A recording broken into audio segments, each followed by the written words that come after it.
आज पंतप्रधान नरेंद्र मोदी यांच्या हस्ते शिवस्मारकाचं जलपूजन होणार आहे। शिवस्मारकाच्या भूमिपूजनाच्या निमित्तानं 15 वर्षांपूर्वी पाहिलेल्या स्वप्नांची पूर्तता होणार आहे।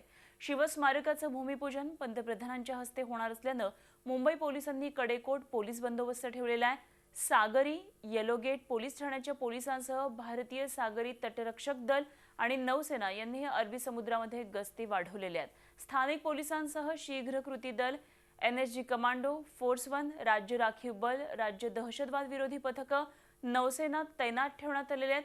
छत्रपती शिवाजी महाराजांच्या स्मारकासाठी 42 एकरामध्ये भराव टाकण्यात येणार आहे आणि मुंबईसह राज्यातल्या महापालिका निवडणुकीच्या पार्श्वभूमीवर पंतप्रधान मोदींच्या उपस्थितीत शिवस्मारकाचा जलपूजन सोहळा घेऊन भाजपनं श्रेय घेण्याची रणनीती आखली आहे, अशी राजकीय वर्तुळात चर्चा आहे। तर आज या सगळ्या कार्यक्रमाची रूपरेषा नेमकी काय असणार आहे आपण पाहूया। पंतप्रधान नरेंद्र मोदींचा आजचा हा दौरा आपण पाहूया कसा असणार आहे। दुपारी 12 वाजताच्या सुमारास पनवेल इथं सेवी इमारतीचं उद्घाटन, दुपारी 2:30 वाजता अरबी समुद्रातल्या स्मारकाचं जल आणि भूमिपूजन, दुपारी 3:30 वाजता बीकेसी इथं मेट्रो उन्नत रेल्वे मार्गाचं उद्घाटन आणि उद्घाटनानंतर मोदींची जाहीर सभा होणार आहे।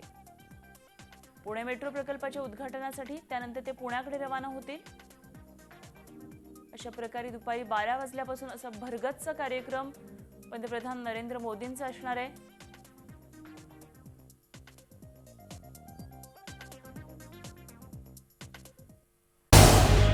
झी 24 तास रहा एक पाऊल पुढे।